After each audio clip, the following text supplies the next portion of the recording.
அதில் நம்ப freeze pass பேசுகிறேன். புதுசாக லேப்டாப்லாம் கொடுக்குறாங்கன்னு கேள்விப்பட்டேன். 4-5 வருஷமாக, ஒரு 3 வருஷமாக நான் கண்ணுக்கே படலை.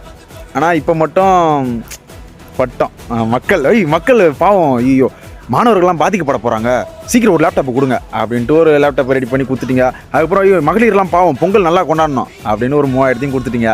இது எதனால் கொடுக்குறீங்கன்னு சொல்லிட்டு மக்களுக்கு எல்லாருக்குமே தெரியும் சார், சத்தியமாக தெரியும். ஆனால் இப்போ இவ்வளோ நாள் எங்கே போயிருந்தீங்கன்னு தெரில. இப்போ வந்து லேப்டாப் கொடுக்குறேன், பொங்கலுக்கு 3000 கொடுக்கலாம், அதாவது 3 வருஷம் தரலை. அதனால் இந்த 3 வருஷத்துக்கு சேர்த்து 1000 சேர்த்து லாஸ்ட்டாக உங்களுக்கு நான் எலெக்ஷன் டைமில் கொடுக்குறேன் 3000 அப்படின்னு கொடுக்குறாங்க. இதெல்லாம் மக்களுக்கு தெரியாமல் இருக்க போகுது. நல்லா சொல்கிறேன், நீங்கள் எவ்வளோக்கு எவ்வளோ விளாட்ணுமோ மக்களை வச்சு விளையாட்டுருக்கீங்க. ஆனால் மக்கள் தெளிவு இல்லாமல் இருக்காங்கன்னு நினச்சிட்ருக்கீங்க. ஆனால் கண்டிப்பாக அவங்க தெளிவாக தான் இருக்காங்க. 2026 அவங்களுக்கு என்ன பண்ணணும்னு அவங்களுக்கு தெரியும், அவங்க கண்டிப்பாக பண்ணுவாங்க. ஆனால் இது இந்த அரசியல் விளையாட்டெல்லாம் மக்கள்கிட்ட காட்டாதீங்க. மக்கள் நினச்சா நீங்களாம் கீழே தான், மக்கள் நினச்சா நீங்கள் மேலே. கண்டிப்பாக 2026 கண்டிப்பாக மக்கள் மனசு வைப்பாங்க. கண்டிப்பாக வரப்போகிறது